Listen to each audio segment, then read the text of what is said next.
Mandate हमारा चोरी हुआ तो सियासी जमातों ने आप लोगों का मैंडेट चोरी किया है या एस्टेब्लिशमेंट प्लस इलेक्शन कमीशन ने चोरी करके इन सियासी जमातों को दिया है?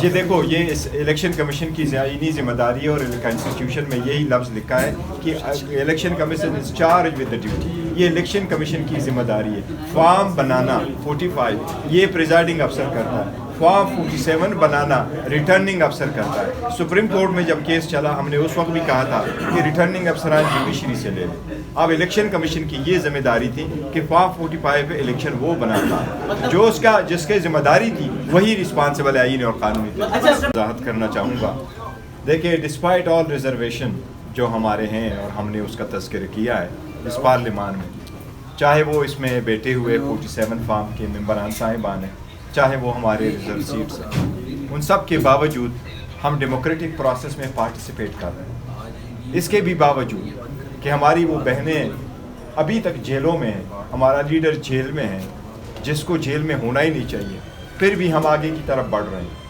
आज स्पीच हो गई, मेरा ये ख्याल था शायद स्पीच के बाद हमें इस प्रेस कॉन्फ्रेंस की ज़रूरत भी ना होती, लेकिन 1 घंटा स्पीच की है तकरीबन शहबाज शरीफ ने जिसको लाइव दिखाया गया, 2 घंटे स्पीच की है उमर साहब ने जिसमें कई जगहों पे ब्लैक आउट किया गया।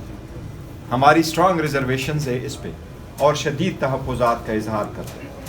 उमर साहब की स्पीच में अल्हम्दुलिल्लाह he is pride of the parliament और ख़ान साहब ने उनको चुना है।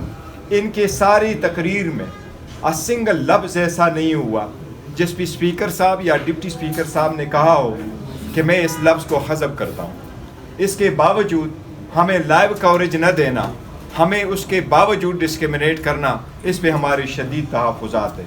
स्पीकर डिप्टी स्पीकर इस हाउस के कस्टोडियन हैं, हमने उनको प्रोटेस्ट किया है। अगर कल भी हमारे साथ ऐसा सलूक किया गया तो हमारा इकट्ठा चलना बड़ा मुश्किल हो जाएगा। हम चाहते हैं कि बराबरी की बुनियाद पे, हम तो इनका बैठना ही नहीं मानते कि ये बराबरी की सीटों में बैठे क्योंकि ये आवाम के रिजेक्ट करता है, लेकिन फिर भी अगर बैठे हैं तो उस प्रोसेस से जब तक इनके ख़िलाफ़ कोर्ट के फैसले नहीं आते हम उनके साथ बैठे हैं। लेकिन उसके बावजूद अगर आप हमें ना दिखाएं और ब्लैक आउट करें, हम उसकी शदीद मजम्मत करते हैं। ये आइंदा नहीं होना चाहिए। अच्छा सर, ये आज सरदार एयाज सादिक गुज़श्ता रोज़ भी कह रहे थे कि मैं सबका स्पीकर बन के रहूँगा। ये जो ब्लैकआउट हुआ है तो उनकी कितनी ज़िम्मेदारी है इस तनाज़र में? वो तो कह रहे थे कि मैं सबको लेके चलूँगा, असद कैसर हमारे बहुत अजीज़ हैं, आप अपोजिशन या आप जितने भी हैं अजीज़ हैं। यहाँ तक तो स्पीकर या डिप्टी स्पीकर साहब का रोल है।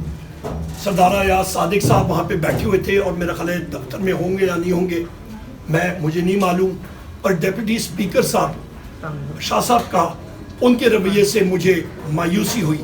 मैं समझता था कि उनमें ये गट्स होंगे कि वो स्टैंड करेंगे और वो अपना वहाँ पे रूलिंग देंगे और पीटीवी को हुक्म सादिर होगा कि एक शख्स जो कि बज़ाते खुद कुछ नहीं है और पाकिस्तान की सबसे बड़ी पार्टी का वज़ारत उज़्मा का उम्मीदवार है, कम अज़ कम उसकी तकरीर लाइव जानी चाहिए थी।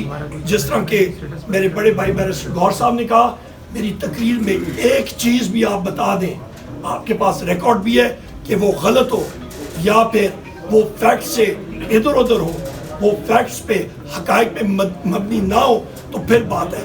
हर एक चीज़ तारीख, फिगर्स, फैक्ट्स और फिगर्स और रिसर्च पर मबनी थी। सर, जब शहबाज शरीफ साहब तकरीर कर रहे थे तो आप लोगों ने उस पर बहुत एहतजाज किया, नारेबाजी की, जोर जोर कहा।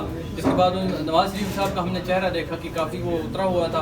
क्या समझते हैं, उसके जहन में था कि मैं वज़ीर-ए-आज़म बन रहा था? और ये बात वो मसला मैंने मिसाल भी दी, पता नहीं पीटीवी ने कैरी की या नहीं की। चोर जिस वक्त रात को डकैतियाँ चोरी करते हैं ना, वो पतली गली से निकल रहा होता है तो उसका चेहरा जो है वो पता लग जाता है कि इसने चोरी की है, नदामत होती है, वो घबराया होता है। तो ये मुस्लिम लीग नून के जो फॉर्म 47 वाले हैं, इनके चेहरों से ही वो पता लग रहा है कि इनको मालूम है, इनके सपोर्टर्स को भी मालूम है कि इन्होंने चोरी की है, अवाम का मैंडेट चुराया है। तो तभी तो ये क्वेश्चन से पहले एक सेकंड क्वेश्चन से पहले मैं एक बात कर लूँ 30 सेकंड की। मैं यहाँ पे शुक्रिया अदा करता हूँ अपने हर दिल अजीज़ अवाम के दिलों की धड़कन अपने कायद वज़ीर आज़म इमरान खान साहब ने का, जिन्होंने मुझ नाचीज़ को इस लायक समझा کہ مجھے انہوں نے وزارت عظمیٰ کا پاکستان تحریک انصاف کی طرف سے کینڈیڈیٹ بنایا. میں رب العزت کا شکر ادا کرتا ہوں کہ رب العزت نے اتنی عزت دی کہ اس مقام پہ بیرسٹر گور صاحب اور میں عوام کی نمائندگی کے لیے ہم لوگ پہنچے. یہ رب کا شکر ہے. پاکستان کی عوام کا ہم لوگ جتنا بھی شکریہ ادا کریں وہ کم ہے. جن لوگوں نے ہمیں ووٹیں دیں یا نہ دیں, ہم لوگ ان کے پیروں کی خاک کے برابر بھی نہیں ہے. بہت شکریہ. پہلے یہ بتا دیجیے اپوزیشن لیڈر کون ہوگا اس حوالے سے بتا دیجیے. دوسرا یہ کہ آج جو پہلی تقریر کی ہے وزیر اعظم نے, اس کو کیسے دیکھتے ہیں؟ سب سے پہلے اپوزیشن لیڈر کا انتخاب وہ کریں گے میرے قائد عمران خان صاحب. اور دوسری چیز آپ نے بات کی کہ شہباز شریف کی تقریر 0/0 نو پلان, میں نے پہلے آپ کو واضح کر دیا. اس کی تقریر کسی سیکشن آفیسر نے لکھی تھی اور وہ بھی 25 سال پرانی کہیں پہ فائل میں پڑی ہوئی. امید ہے کہ وہ اس کو وہیں پہ ہی فائر کریں گے.